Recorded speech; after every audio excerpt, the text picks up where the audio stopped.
No more secrets. How Bitcoin halving will make you rich. Bitcoin halving happens every 4 years. But what is it? How does it work? And how does halving affect Bitcoin?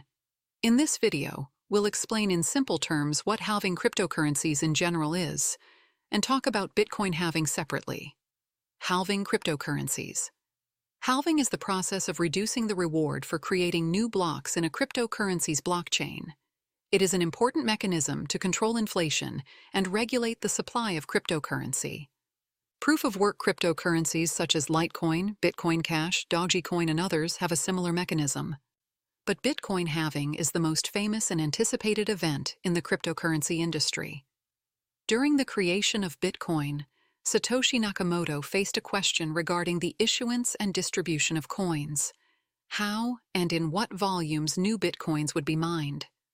The problem was that centralized options were unacceptable due to the very philosophy behind Bitcoin. The solution was a mechanism called mining. In traditional systems like Visa or MasterCard, payments are centralized through the company's servers. For Bitcoin, this is unacceptable, but transactions need to be securely executed and confirmed. This is done by miners, participants in the system who use their equipment to collect transactions into blocks, and then add these blocks to the blockchain, ensuring the reliability, decentralization, and security of the Bitcoin network. For adding each block to the blockchain, a miner is paid a certain amount of Bitcoins. This is how the system works, and new coins are issued, which are then spent by miners. This is how new Bitcoins enter the market. Additionally, miners receive commissions for transactions, which depend not on the amount, but on the weight of the transaction. It is these commissions that Satoshi envisions will allow miners to continue to maintain the network when all the Bitcoins are mined. Bitcoin halving. Bitcoin halving is a twofold reduction in the reward to miners per block. If miners received 6 Bitcoins per block, after halving, they will receive 3 Bitcoins. In the beginning, the reward per block was 50 Bitcoins. But Nakamoto created a rule that every 210,000 blocks, about 4 years, the reward would be halved. The first halving occurred on November 28, 2012, when block number 209,999 rewarded the finder with 50 coins, and the next block number 210,000 rewarded the finder with 25 coins. The second halving occurred on July 9, 2016, when the reward was reduced to 12.5 Bitcoins per block. The last halving occurred on May 11 in 2020. This reduction will continue on a regular basis until 2140, when the last Satoshi will be mined and new coins will stop being produced. But why not leave the reward at a certain level? Why complicate monetary policy? Why? The answer to these questions is the law of supply and demand.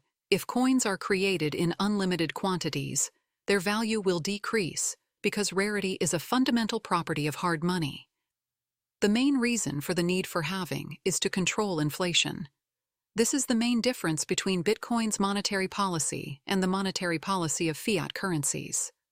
The fact is that the issuance of fiat currencies is controlled by central banks and, as a result, is unpredictable. Because of this, the value of each unit of currency, also called purchasing power, falls. Bitcoin was designed to mimic a rare commodity such as gold. As a result, in May 2020, Bitcoin's rarity surpassed gold. The ratio of Bitcoin's supply to its flow exceeded that of gold. The idea is that as each successive unit of a commodity is mined, the difficulty of mining the next unit conditionally increases, thereby increasing the rarity of the units in circulation. It is as a result of the difficulty of increasing the difficulty of mining, and the resulting limited supply, that gold has retained its value as a means of saving for over 5,000 years. The idea behind Bitcoin is to achieve similar results. How halving affects the price of Bitcoin and what to expect from the market next. If you look at the dynamics of Bitcoin growth globally, you can see that after a certain time after halving, the price of the asset reaches a price peak, after which a downtrend begins. Bitcoin reaches lower price points, and history repeats itself again.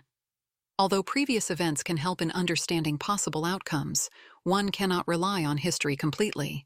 Since the last halving, we have witnessed many events.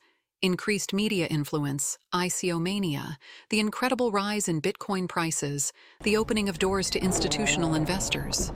All of these have had an impact on Bitcoin.